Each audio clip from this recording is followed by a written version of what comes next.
Om Namah Shivaya students, Jai Gurudev. Today we will study about acquired immunity. As we discussed yesterday, there are two types of immunity. First is the innate immunity and second is the adaptive immunity. Adaptive immunity is also known as acquired immunity. ये अच्छे से याद रख लेना कि adaptive immunity का दूसरा नाम क्या है, तो acquired immunity. Now in the slide the main two immunity difference is given, so you must learn it and also remember it. Innate immunity मैंने कल समझाया था कि वो कैसी आती है, तो inborn. Okay, so it is non-specific type, whereas adaptive immunity is a specific type of immunity. Then innate immunity consisting mainly four types. First is a physical barrier, which is known as an anatomical barrier, and its example are skin, mucous membrane, etc.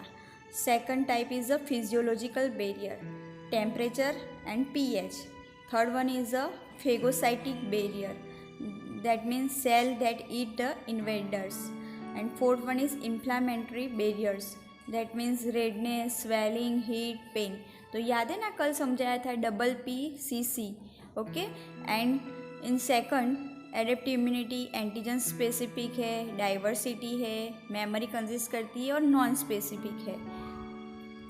So in types of immunity we all know now there are two types immunity, innate and second one is adaptive or acquired. Adaptive immunity के दो types.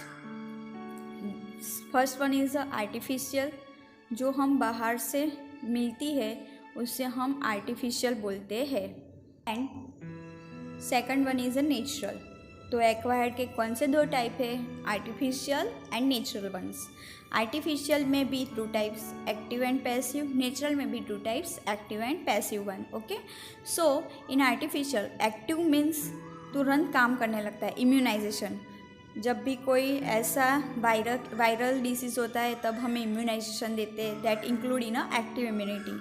And artificial में, passive में कौन आएगा, direct antibody हमारी body में transfer करते हैं और एंटीबॉडी हमारी बॉडी में प्रोड्यूस भी होते हैं, दैट इज़ पैसिव. नेचुरल में, एक्टिव में कौन आएगा, तो इन्फेक्शन, अगर किसी चीज़ का इन्फेक्शन हुआ फिर हमारी बॉडी ने रिस्पॉन्स दिया, that means active. And passive maternal, जो हमें मदर से मिलती है उसे मैटरनल बोलते हैं.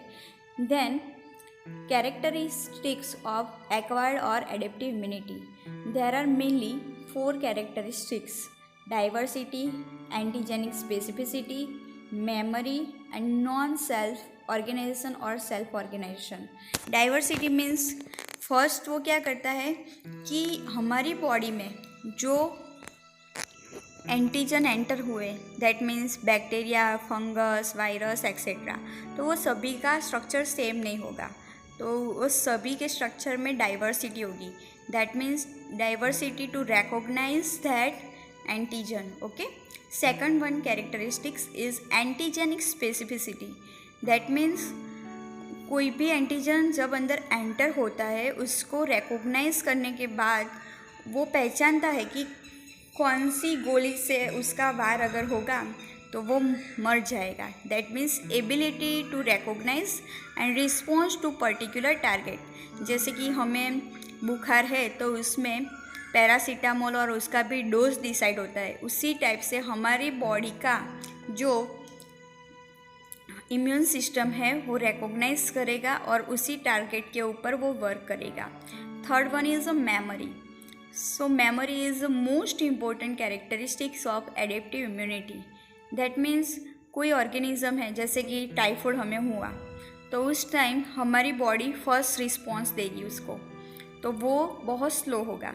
बट सेकंड टाइम टाइफाइड हमारी बॉडी में उसके बैक्टीरिया जब एंटर होते हैं तब वो तुरंत पहचान जाएगा कि ये पहले वाला ही बैक्टीरिया है, तो that time it's directly work specific work और fast response given to that and directly kill that microorganism, okay, Salmonella typhi. Then fourth characteristics is a self और नॉन सेल्फ और रिकॉग्नाइजेशन. दैट मीन्स यहाँ पे मैं example दे रही हूँ कि किसी को कोई बीमारी में किडनी ख़राब हो गई, ओके, तो उस टाइम उसे जब न्यू किडनी ट्रांसप्लांट करते हैं तो पहले तो सब टेस्ट होते हैं और देखते हैं कि मैचिंग है कि नहीं. और जब वो किडनी उस पेशेंट में ट्रांसप्लांट करते हैं so the patient body first give the response to that kidney. वो एक्सेप्ट नहीं करती वो किडनी क्या, क्योंकि वो उसे समझ में आ जाता है कि ये नॉन सेल्फ है, उसकी बॉडी का ये पार्ट नहीं है. तो तुरंत उस time the patient immune system is active at that time, okay. तो उस टाइम उसकी इम्यून सिस्टम को सप्रेस किया जाता है. So it's have a characteristic of our adaptive immune system which is known as the self or non-self recognition, okay. So there are four main characteristics of adaptive immune system which we discuss here. Then acquired immunity का हमने अभी देखा, natural होती है और artificial होती है. तो उसमें काम कौन करता है, तो in our body special type of the lymphocyte. There are two type, lymphocyte, B lymphocyte और टी लिम्फोसाइट, यानी कि बी सेल और टी सेल भी उसे बोला जाता है. तो जैसे ही कोई एंटीजन हमारी बॉडी में एंटर हुआ तो उस टाइम हमारे बी सेल क्या करते हैं, इट्स प्रोड्यूस एंटीबॉडी. तो ये चीज़ याद रखनी ज़रूरी है कि हमारी बॉडी में एंटीबॉडी प्रोड्यूस कौन करेगा, एंटीजन के खिलाफ. एंटीजन वो फॉरेनर्स है और एंटीबॉडी हमारी बॉडी के पार्ट है, जो आर्मी है जो एंटीजन के खिलाफ लड़ेगी, okay. So it produce by the B cell और B lymphocytes, okay. Then active immunity can be naturally और आर्टिफिशियल, दोनों टाइप की हो सकती है. Here in figure function of B lymphocyte and T lymphocytes are given.